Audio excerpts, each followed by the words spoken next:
পীর জান্নাতে নিয়ে যাবে, এ ধারণাটি কতটা সত্য? পীরের খালি আসনে আগরবাতি জ্বালানো এবং এর সামনে সেজদা দেওয়া বিধান কি? কারো জানাজায় নবীজি গায়েবভাবে উপস্থিত হয়েছেন এবং দাবি করা কি সঠিক? মুসলিম অন্য ধর্মের কারো বাসায় খেতে পারবে কিনা? মসজিদের জিনিসপত্র বা কোনো সম্পদ কি মুসল্লিগণ ব্যক্তিগত কাজে ব্যবহার করতে পারবে? ওযু ছাড়া কোনো প্রাণী জবাই করলে কি তা গুনাহ হবে?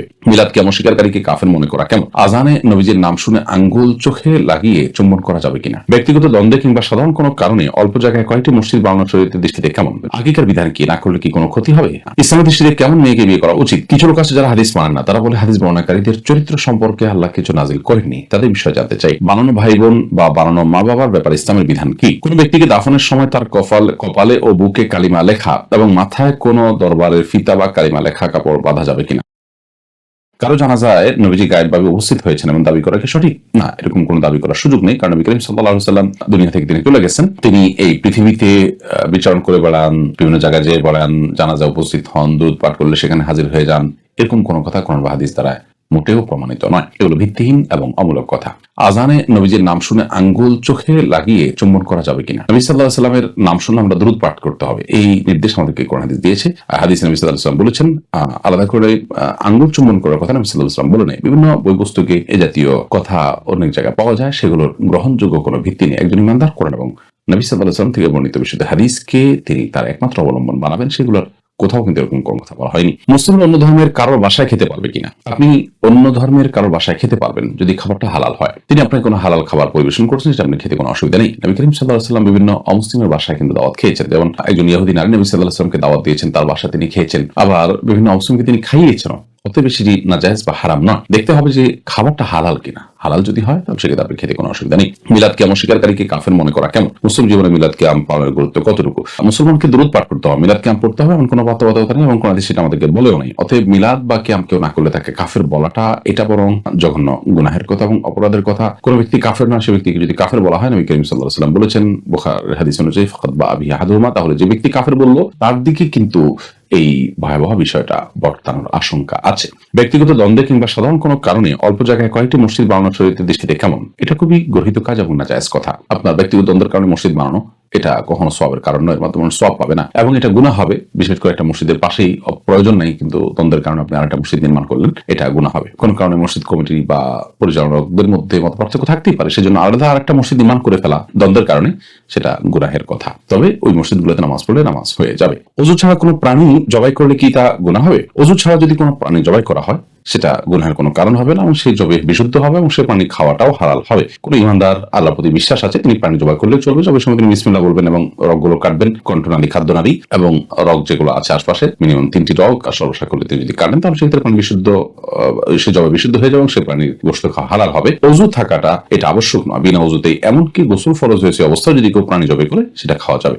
মসজিদের জিনিসপত্র বা কোন সম্পদ কি মুসল্লিগণ ব্যক্তিগত কাজে ব্যবহার করতে পারবেন? না, মসজিদের জন্য অক্ষ করার জিনিস মসজিদেই ব্যবহৃত হবে, এটাকে ব্যক্তিগত কাজে ব্যবহার করা গুনাহ হবে। আকিকার বিধান কি? না করলে কি কোনো ক্ষতি হবে? আকিকা করা মুস্তাহাব, ভালো, সওয়াবের কাজ, না করলে কোনো গুনাহ হবে বাট এরকম না, যদিও অনেক উলামাদের মতে আকিকা এটা ওয়াজিব। তো যাই হোক, আকিকা না করলে যে গুনাহ হয়ে যাবে ব্যাপারটি সেরকম নয়, তবে সাধ্য অনুযায়ী এটি করা উচিত। নবী করিম সাল্লাল্লাহু আলাইহি ওয়াসাল্লাম উৎসাহ দিয়েছেন, এটি সন্তানের নিরাপত্তাও নিশ্চিত করে, বিভিন্ন বর্ণনা থেকে সেটি বোঝা যায়।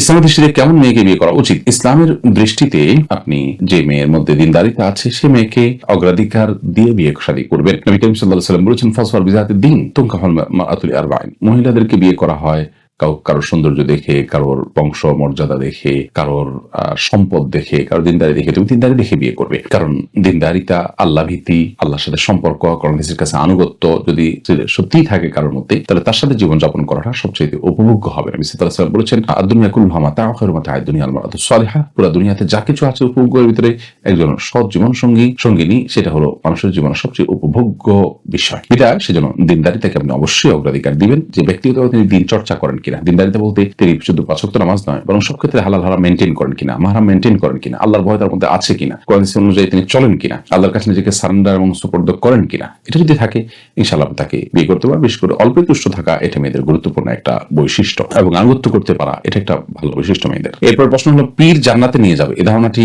কতটা সত্য? পীরের খালি আসনে আগরবাতি জ্বালানো এবং এর সামনে সেজদা দেওয়ার বিধান কি? পীর জান্নাতে নিয়ে যাবে এ ধারণা সম্পূর্ণ অমূলক। জান্নাতে দেওয়ার একমাত্র মালিক আল্লাহ রাব্বুল আলামিন। কোন নবী মানুষকে জান্নাতে নিজে নিয়ে যাবেন সরাসরি, ব্যাপারটা এমন নয়, বরং আল্লাহ তাআলার প্রিয় বান্দারা আল্লাহর অনুমতি সাপেক্ষে সুপারিশ করতে পারবেন, এটি কোরআন দ্বারা প্রমাণিত। অতএব পীর জান্নাতে নিয়ে যাবে এই ধারণা সম্পূর্ণ ভুল ধারণা। কিয়ামতের ময়দানে প্রত্যেকে এরমসি করতে থাকবে, অতএব কোনো পীরের এই ক্ষমতা থাকবে না যে তিনি কাউকে জান্নাতে নিয়ে যাবেন, তার নিজের জান্নাতে যাওয়াটাই তার হাতে নয়। তাছাড়া পীরের খালি আসনে আগরবাতি জ্বালানো এবং সেখানে সিজদা দেওয়া পরিপূর্ণভাবে শিরক হবে, কারণ সিজদা হবে শুধুমাত্র আল্লাহর জন্য, আসনকে সিজদা করা যাবে না। ওই খালি জায়গায় আগরবাতি জ্বালিয়ে রাখানো এগুলো হিন্দুয়ানি বিশ্বাস। মুসলমান কোন মানুষের মৃত্যুর পর তার জন্য দোয়া করবে এবং তার তরফ থেকে সাদাকা করবে, এর বাইরে তার আসনে আগরবাতি ইত্যাদি জ্বালানো এগুলো কুসংস্কারের জন্য কাজ। কিছু লোক আছে যারা হাদিস মানেন না, তারা বলে হাদিস বর্ণনাকারীদের চরিত্র সম্পর্কে আল্লাহ কিছু নাজিল করেননি, তাদের বিষয়ে জানতে চাই। যারা এই প্রশ্ন করে থাকেন তাদের কাছে পাল্টা প্রশ্ন করুন যে কোরআন বর্ণনা যারা করেছেন তাদের সম্পর্কে আপনি কিভাবে নিশ্চিত হলেন? আপনি যদি বলেন যে কোরআনেই তাদের কথা বলা আছে, তাহলে প্রশ্ন হবে যে কোরআনের বিশুদ্ধতাটা নিয়ে তো প্রশ্ন, যে হাদিসের বিশুদ্ধতা নিয়ে যেরকম প্রশ্ন তুলেছেন, একই প্রশ্ন যদি কোরআনের বিশুদ্ধতা নিয়ে করা হয় এবং জিজ্ঞেস করা হয় যে কোরআনে কারীম যাদের মাধ্যমে বর্ণিত আমাদের পর্যন্ত এসেছে সে মানুষগুলোর বর্ণনা এবং তাদের বর্ণনার বিশুদ্ধতাটা এটা কিভাবে আপনি নিশ্চিত হলেন এবং তারা তাদের ব্যাপারে গ্যারান্টি কোথায় পেলেন? কোরআন থেকে যদি পান তাহলে তো হবে না, কারণ কোরআন থেকে তো কোরআনের বর্ণনার শুদ্ধতা অশুদ্ধতা নিয়েই আলাপ হচ্ছে। এখন আবার কোরআন থেকে যদি আপনি প্রমাণ দেন তাহলে তো এটা এই প্রমাণটা সঠিক হবে না, প্রমাণ দেওয়াটা। তো যারা কোরআন বর্ণনা করেছেন তারাই হাদিস বর্ণনা করেছেন, বিধায় আপনি যদি বলেন যে তাদের হাদিস বর্ণনাকারীদের ব্যাপারে আলাদা করে তাদের চরিত্রের ব্যাপারে কোরআনে কিছু নাজিল হতে হবে, তাহলে কোরআন বর্ণনাকারীদের কথা আপনি কি বলবেন? অতএব এটি অমূলক কথা যে পাইপলাইন দিয়ে যে চেইন দিয়ে কোরআন এসেছে একই চেইন দিয়ে হাদিসও এসেছে। পার্থক্য এতটুকু যে হাদিসের ক্ষেত্রে কিছু জালিয়াতি কিছু মানুষ করেছে, সেগুলো মুহাদ্দিসগণ, হাদিস বিশারদ এবং হাদিস বেত্তাগণ, পণ্ডিতগণ তারা চিহ্নিত করেছেন এবং নির্ধারণ করে দিয়েছেন, যার কারণে হাদিস নিয়ে যারা সন্দেহ করছেন তা তাদের অন্তরের রোগ কিংবা ইসলাম বিরোধীদের ষড়যন্ত্রের তারা ক্রিয়ানক। বানানো ভাই বোন বা বানানো মা বাবার ব্যাপারে ইসলামের বিধান কি? বানানো ভাই বোন বা বানানো মা বাবা বলতে কিছু নেই, মা বাবা এটা বানানোর কিছু নেই। যারা জন্ম দিয়েছেন, গর্ভধারণ করেছেন তারাই বাবা মা, তাদের বাইরে আর কেউ বাবা মা হওয়ার সুযোগ নেই। আবার ভাই বোন যেটি সেটি আসলে একে অন্যটা বানাবেন, বানিয়ে দিবেন একে অন্যকে, এরকম কোন সুযোগ কিন্তু ইসলামী শরিয়াতে রাখা হয়নি। বিধায় এই বানোয়ার ভাই বোনকে আমাদের পরিহার করতে হবে। এটি বহু ফিতনার দুয়ারকে উন্মুক্ত করে, এদের সাথে শরিয়তের অন্যান্য অপরিচিত মানুষের মতো বিধিবিধান যেগুলো ছিল সেগুলো বলবৎ থাকবে। এই বানানো ভাই বোন বানানোর কারণে বা এই কারসাজির কারণে আলাদা করে কোনো বিধান জন্য প্রযোজ্য হবে না। কোন ব্যক্তিকে দাফনের সময় তার কপালে ও বুকে কালিমা লেখা এবং মাথায় কোনো দরবারের ফিতা বা কালিমা লেখা কাপড় বাঁধা যাবে কিনা? না, এগুলো সবগুলোই কুসংস্কার এবং শিরকপূর্ণ কাজ। মানুষের মৃত্যুর পর তার কপালে বা বুকে কালিমা লেখাতে কিছু আসবে যাবে না। লোকটা যদি তার ভিতরে কালিমার বিশ্বাস নিয়ে যান তাহলে সেক্ষেত্রে সেটা তার উপকারে আসবে, বুক এবং কপালে লেখার কোনো প্রয়োজন নেই। এবং নবী করিম সাল্লাল্লাহু আলাইহি ওয়াসাল্লাম বা সাহাবীরা কেউ এরকম কোনো কাজ করেন না। আমাদেরকে অনুসরণ করতে হবে শরীয়তের। মন গড়া কোনো কাজ আমাদেরকে কোনো কল্যাণ এনে দিবে না, বরং সেটি বেদাতের গুনাহে আমাদেরকে পর্যবসিত করবে। সেই সাথে মাথায় দরবারের ফিতা কালিমা লেখা, এটা তো এই উদ্দেশ্যে যে সেটা তার উপকারে আসবে, কিন্তু না, কোন দরবার এর কোন ফিতার কোন পাওয়ার সেখানে থাকবে না, বরং সেখানে বান্দার আমলগুলোর পাওয়ার থাকবে। যেমন বান্দা যদি কোরআনে কারীমের তেলাওয়াত করে, সিয়াম পালন করে, এগুলো বান্দার জন্য সুপারিশ করবে, আমলগুলো যেমন হাদিসে আছে। অতএব আপনার কোন দরবারের ফিতা কোনো কাজে আসবে